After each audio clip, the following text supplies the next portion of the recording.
Coming to church my whole life, but I was never going out of my way to try to be there. On typical Sunday mornings, I was a slightly withdrawn kid who would count down the minutes until church was over.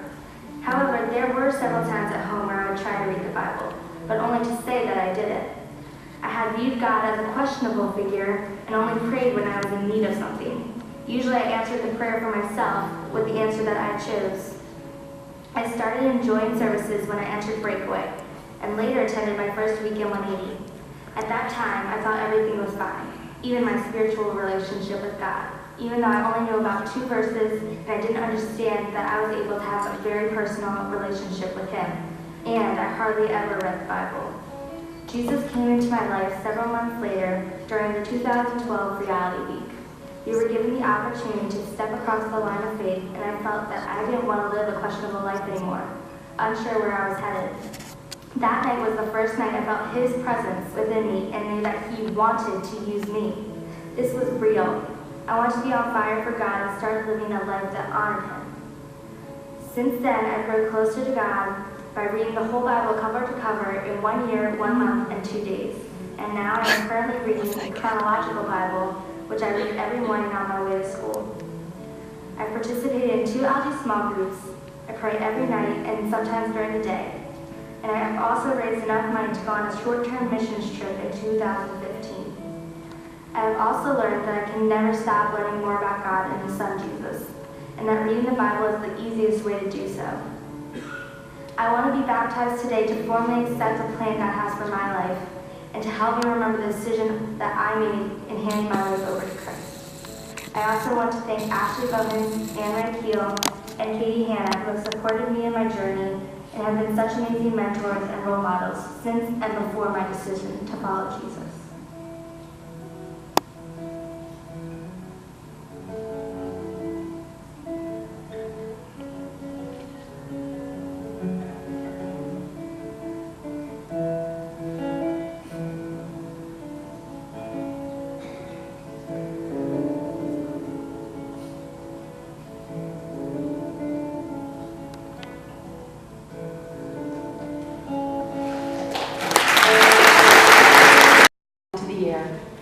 To flutter in awareness for a time before they settle upon everyone in those seats I've come to love. Oh boy, it's terrifying, and I'm fighting the urge to skip past the hard parts. But here I am, moving forward with this mighty strength and hearing, lean in, say the real words, step out in faith. Some of my very first memories as a child involve awareness of sexual abuse and a pervasive fear of a man in my neighborhood. A fear so profound that 32 years later, I tremble at the reality of these words. The mention of his name would set off an alarm inside me, and I'd run to hide under my bed, gripped with terror. I remember worrying, would he see me? Could I escape? Even with all the tactics my 4-year-old brain could muster, I knew he'd find me again. And I didn't understand. I was so ashamed. I remember so clearly the day we moved. I felt him there, watching me. But with a click of my seatbelt, I summoned the courage to be brave one more time. So I opened my eyes and waved goodbye. I'll never forget being propelled forward, away from that place, and my heart sang. As the years passed, I had friends and activities and fun with my family. It wasn't until the end of high school that my past began to revisit me, wearing the mask of a boyfriend who controlled me and forced his will upon me. I buried my hurt and shame before I saw the reality of the abuse, and in one bold and terrifying move, I opened my eyes and waved goodbye. Through college and beyond, I was so far from God.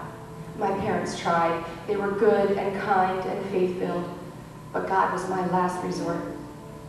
Despite this, things were looking up. I graduated from college at the top of my class, and for the first time in my life, I felt the veil of uncertainty and self-doubt begin to lift. From there, I got married, was accepted to law school, started a family, and went crazy. It was slow and steady and consuming. I began to act out and sought anything that would help quell the pain. For years, I chased validation, hustled for acceptance, and sought comfort through work, alcohol, promiscuity, and spending. In October of 2011, my world crashed down, and the double life I'd been living was shattered. In one tiny, ordinary moment in time, I found myself facing a choice that would forever change me. A choice to keep the past hidden and shrink into my smallness, or in an act of deafening vulnerability, expose the raw truth and say goodbye to the person I was.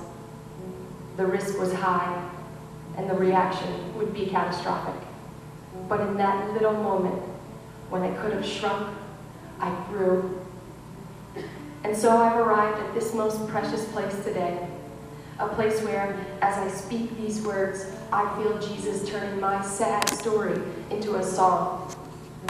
He's the whisper of courage and the grace in those powerful moments. He's the laughter I share with my sweet husband and the sparkle in the eyes of my daughters, reminding me every day what a precious gift it is to be their mom. You see, he's been here all along, with a plan for good, not evil, to give me a future and a hope.